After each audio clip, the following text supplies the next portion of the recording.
Superheroic bowling, the classic kata in AngularJS. Hello, I'm Andrew Greenberg, and today we're going to take the first step to building this bowling application patterned after the classic bowling kata. We're going to exercise our TDD skills and develop some new ones. Today we're going to build out our programming environment and a scaffold application courtesy of the folks at Yeoman who have an Angular generator that's terrific. And then we're going to configure the Karma test runner, which comes with AngularJS. And then we're going to create an interesting object, an Angular integration test subject, which is to say a DOM fragment that we can manipulate with jQuery. So we can click on an object and the DOM fragment will change in accordance with the application code. In this way, we can do an outside-in test development without actually having to set up the complexity of an end-to-end server or a Cucumber-style server. But we'll run it completely within our unit test framework.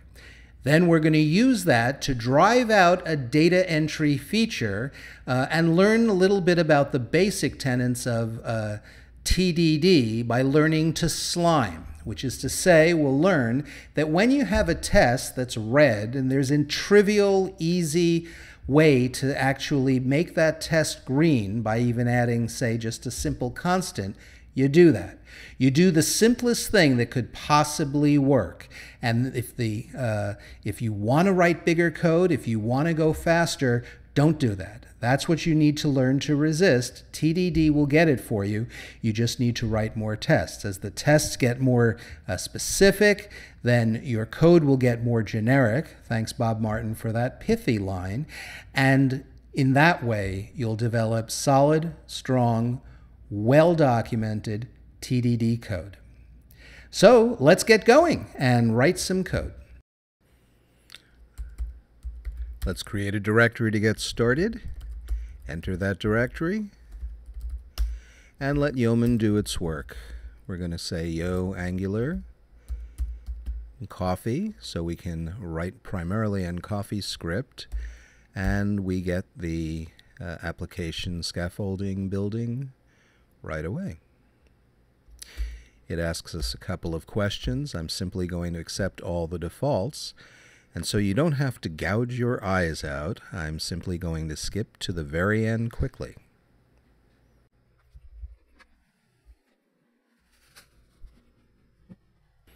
Okay, so we have a scaffold application that's built out. Let's go ahead and build that application so we can see what we've got.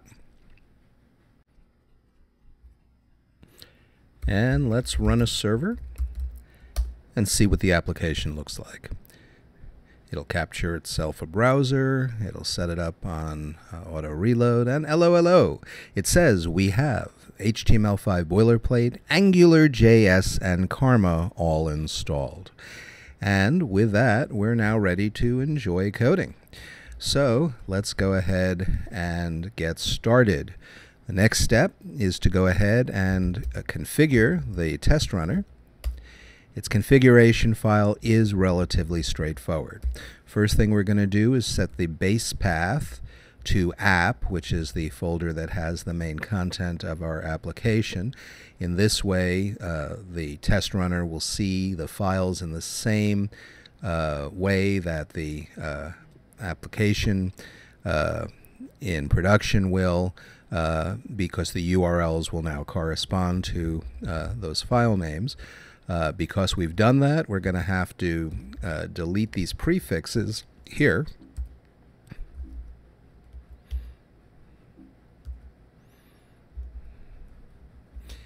And we'll do that for all of these files. We're going to get rid of this test mock since we don't use it, and it'll give us an annoying error message until we either get rid of it or do use it. Test is now a sister folder to apps, so we have to tell it to step outside to be able to see that file. And then let's go in here and add jQuery. We're going to use jQuery, not in our application, for that would be an Angular no-no. but rather in our tests, because it's easier to articulate the state of the DOM and conditions there if we use the jQuery language. And then finally, although this may surprise you, I'm going to put all of our templates into the browser. Of course, the browser won't understand it in this fashion, so we'll run it through a preprocessor that turns that into JavaScript, which will look like an Angular module we can load later. We'll now need to tell the preprocessors where these files are, since in Karma's view, we've now moved them around. So we're going to tell it that we can go out here to find our coffee files for the preprocessor that handles CoffeeScript files. And then we're going to tell it to go and pick up those views as well. And we're going to run that through the preprocessor that converts HTML to JavaScript. Two more quick changes. You don't have to make these to be able to follow along, but I found it helpful. I'm going to change auto watch to true. If you're using an IDE that takes care of the test runner, you won't want to be doing that. But otherwise, you may find this helpful. And I'm going to run the tests in Phantom.js, so it'll be headless and we won't have a browser lying around. Now, if we haven't messed up, we will be able to run our test server. We'll say Karma start.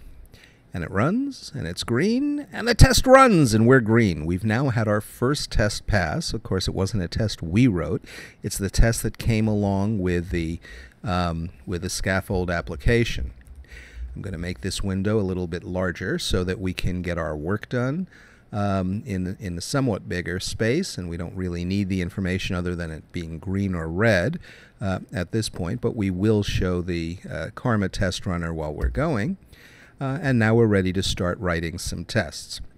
So we've configured the test runner, and now it's time to build the promised integration object. Let's go ahead.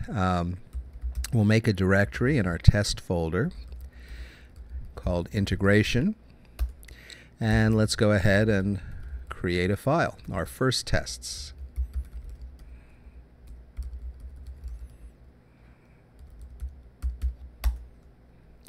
Excellent. We'll describe the integration of the bowling application.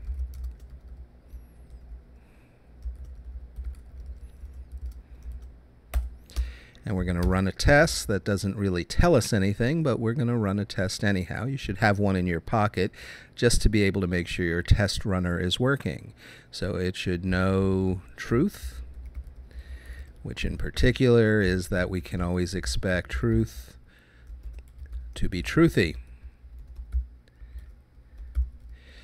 If we haven't messed up, this should pass. Oh, it fails.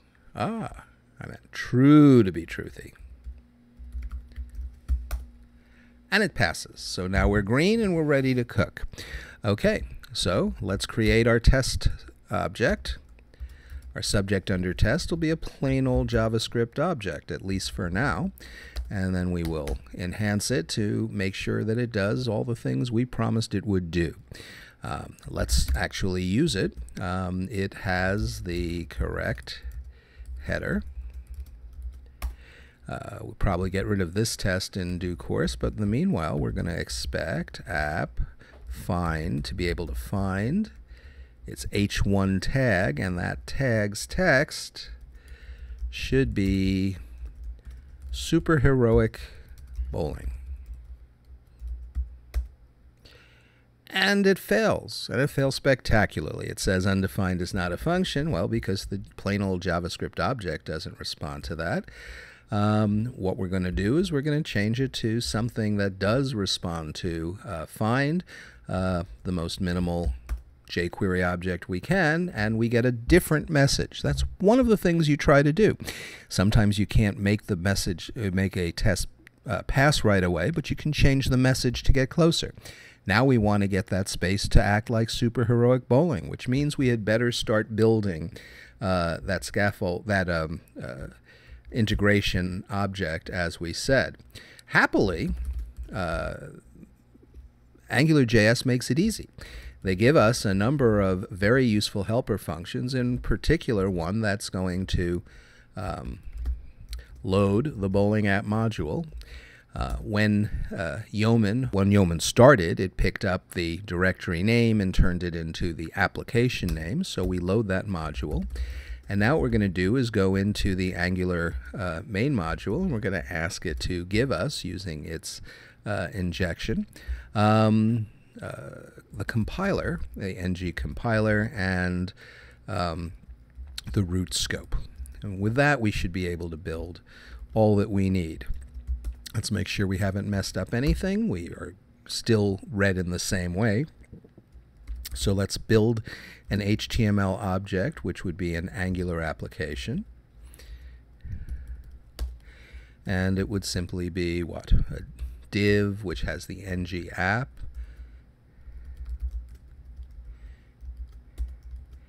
And a div, which has the ng view.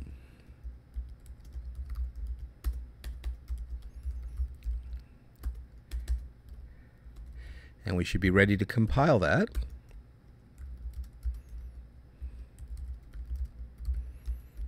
And assign it to a scope. So let's ask root scope to give us a new scope. And so far, we haven't broken anything worse than the failing tests we have. Of course, Angular will not be doing anything useful until we at least run our digest. So let's run the root scope digest function.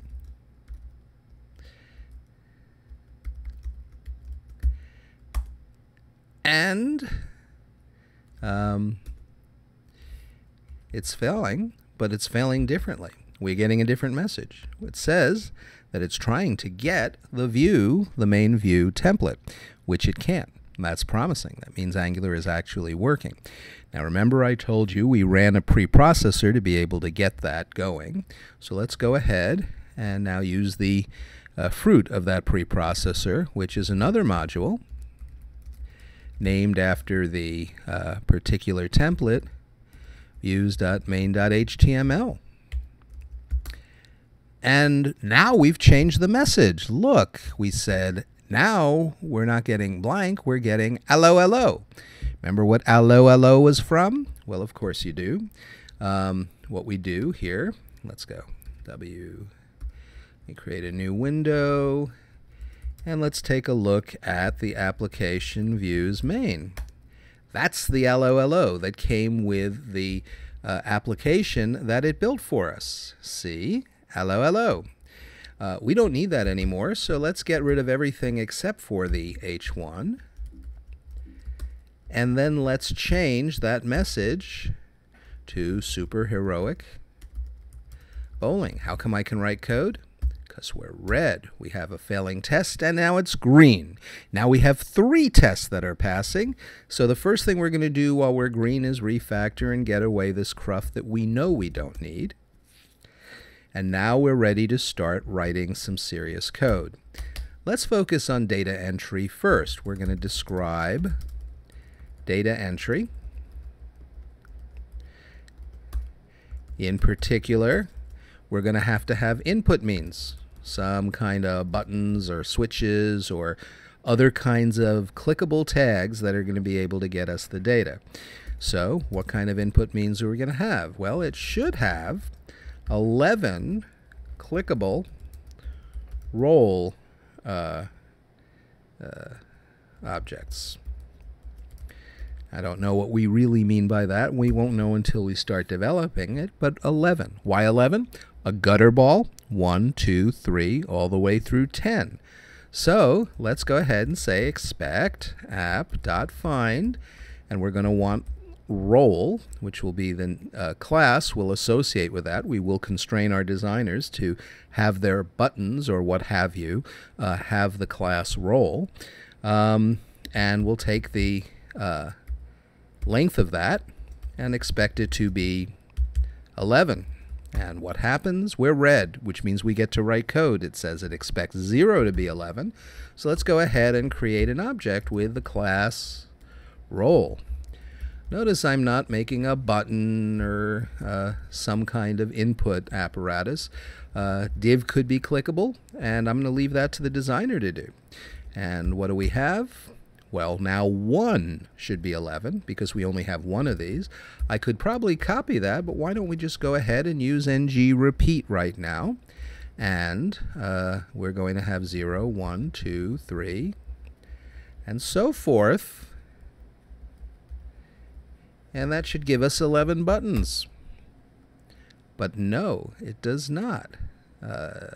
Usually when you see something like that, it's because there's a error. And indeed there is. I forgot to say something in something. So let's go here and say pins in. And we're green. So now that test is working. Excellent. So far we're golden.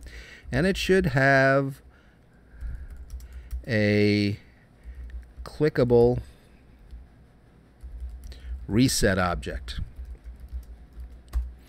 Expect app.find, and we'll call it, unsurprisingly, reset length to be 1. By the way, if I wanted those to be buttons, I could specify that in the test, but one of the things we're going to try very hard to do is not specify appearance and design things. Design is really something we let the designers do by themselves without interference from us. And so the rule is they can make any change they want that affects its appearance so long as the build stays green. When it isn't, they have to come to us and chat. Anyway, that should be enough to get this thing going, and it is. We are now green. So now we need what? Some output means, and we're going to keep it simple for now. We'll get more sophisticated when the designer gives us a handle on what he wants. It should have an initially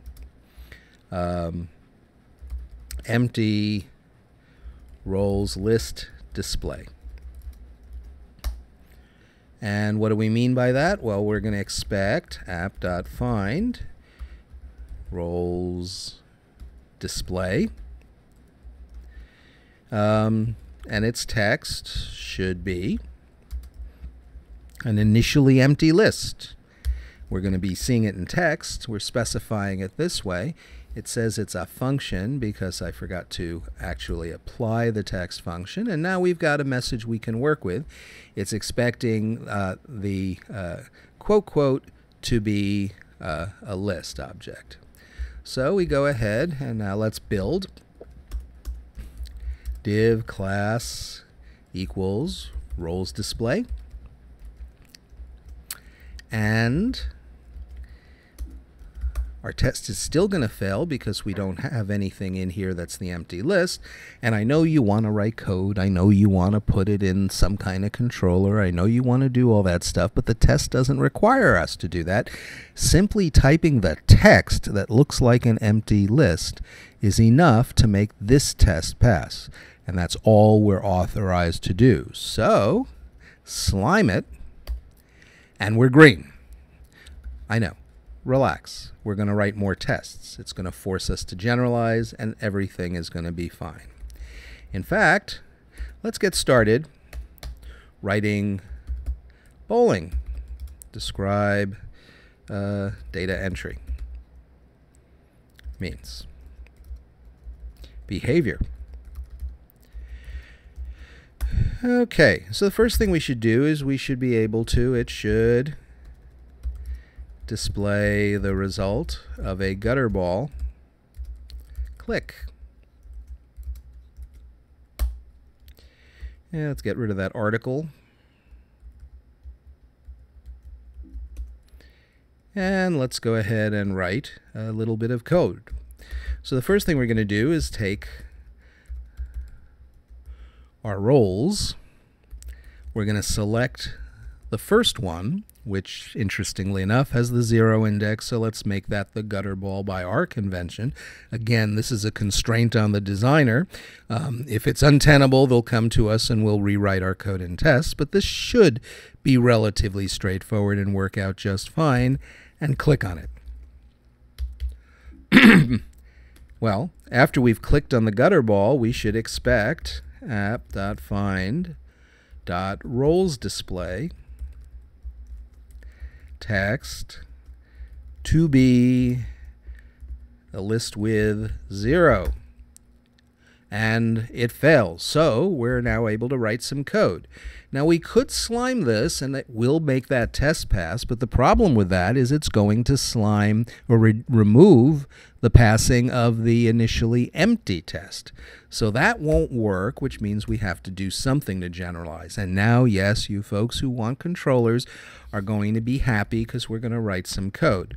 But we can't really start refactoring while we're in this red state. So I'm going to put that test aside and suggest we refactor it so that we're going to be able to pull this empty list out of the controller. So let's go ahead and get rid of that, and we're going to go into the scope and we're going to put out what? Roles.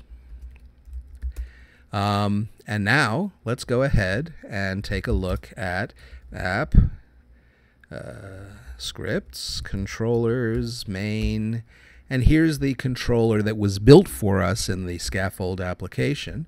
So let's go ahead and say scope.roles gets the empty list, and we're back to green. So now we can go ahead and get rid of that, and we're ready to start writing the solution for this test. Now this test needs us to be able to respond to a click, so let's let roles ng click. What are we going to do? We're going to have it add a role.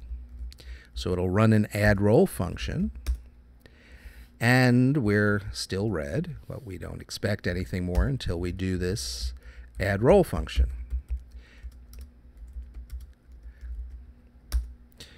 So we're going to add a role. And what we'll do is simply scope.roles will change, and we need it to be this, so we're going to slime the 0. Relax, we're going to fix it all later. Why does that fail? Scope.roles fails. Let's take a look. Well, roles should be there. Aha. Well, I saw it, did you? Well, this will always happen. From time to time, you're going to have a typo in your test. We didn't have that dot there in the jQuery object, and now everything is working. I put in a little message here to check myself. And now we're clicking fine. But now that we're green, this suggests a great opportunity to refactor. This language is going to be repeated so many times as we're going through this application. Let's go ahead and take that language and make helper functions that do it for us so that we don't end up doing more of what we did here. In particular, let's define role and give it a parameter pins.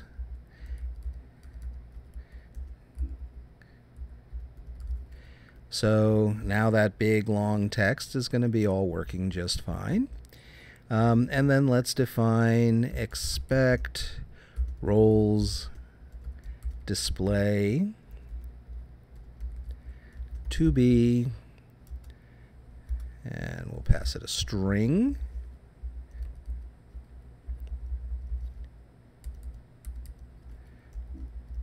And expect it to match the string.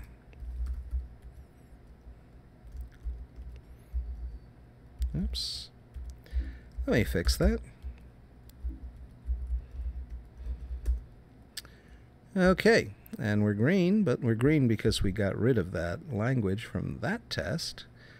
Let's put that back in here, but using the new stuff. When we roll a 0, we expect roles display to be that, and that works.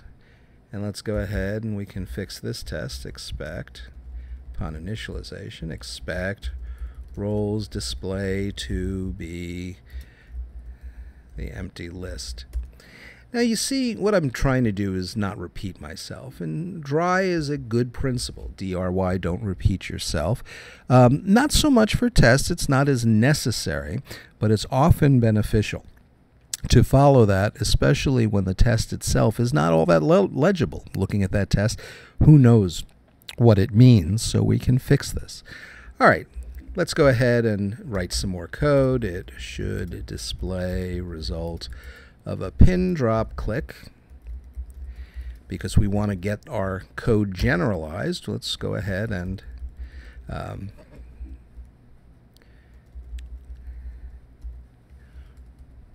roll a 1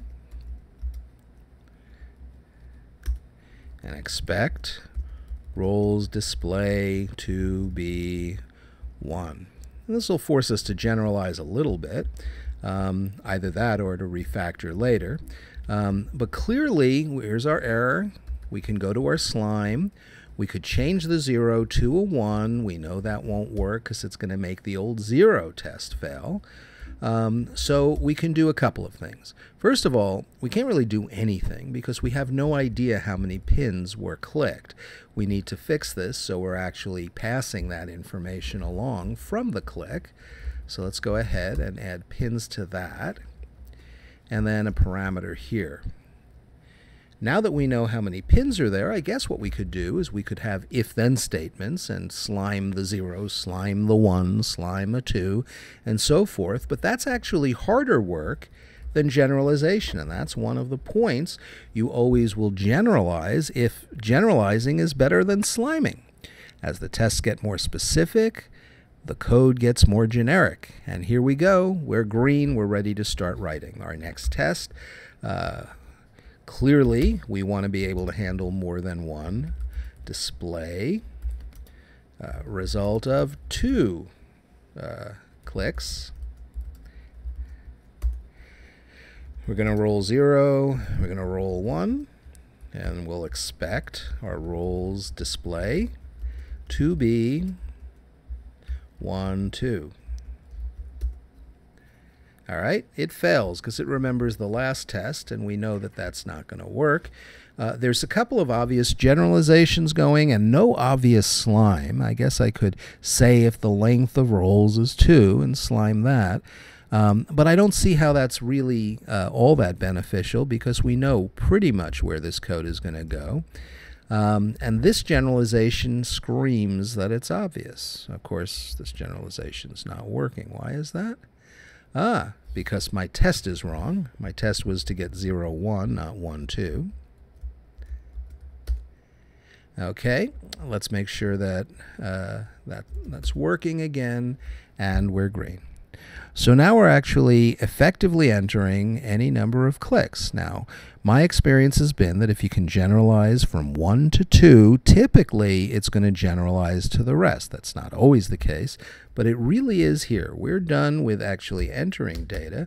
We do need to reset. It should display an empty list on reset.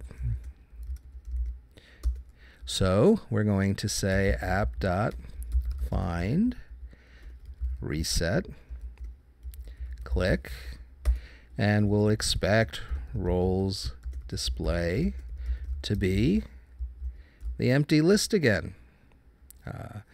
Clearly I'm missing a quote. Thank God for syntax coloring. And we're green. Excellent. It's wait a minute. It's not supposed to be green. We have to be red to write code, and we know we have code to write.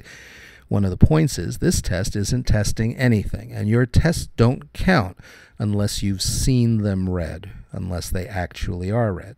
The reason it is because initialization of this whole application starts with the empty list. We need to actually dirty it up first. So let's roll a 0.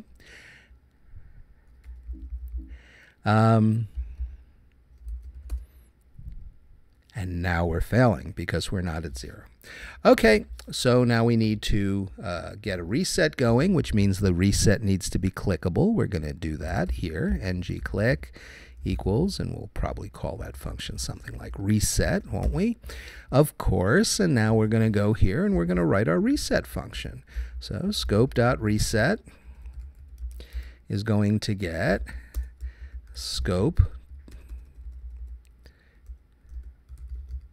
dot rolls to the empty rel. We're sliming it, but Frankly, that's what we expect, and we're green. Okay, a little bit of refactoring here. I see the same language here twice. Don't repeat myself.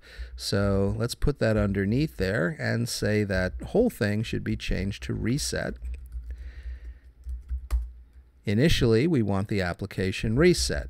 And we have this cruft from the earlier in the application. Let's get rid of that now. But that breaks the build. Why? Well, there's a test out there that Angular put in for us. It's the first test that they created for us. And we see we've got test spec, and that would be in the controller for main. And there it is. We don't need to worry about awesome things anymore. We're going to make more awesomeness by ourselves. And now we're green. Okay. So we happen to have our application up and running. It's allowing us to enter roles, and it'll keep a list of those roles, and it allows us to reset. So with that, we have completed this section, part 1. Ready to go on to part 2, scoring the game. Okay, well, here we are. We finished part 1. We built out the initial environment and Scaffold application as we anticipated. We then configured the test runner. We created the integration test subject and used that integration test subject to drive out the data entry feature. And finally, we learned to slime. In the next section, we're actually going to start scoring. We're going to drive out a basic test for a scorer. Realize that it's probably better not to do that in an integration, but rather in a unit test. And we will probably implement either some kind of a service or a filter to be able to actually do the scoring of our roles, and then display the scoring of those roles, at least in a simple fashion. And then we'll let our designers go crazy over this and start building out the rest of the application. But for now, we're done with the environment and data entry section. Part 2 is scoring, the big exciting part, and it's closest to the traditional core kata that is thought of when you say, let's do a bowling kata. Of course, in Angular world, we always do something super heroically, and that's how we ended up here.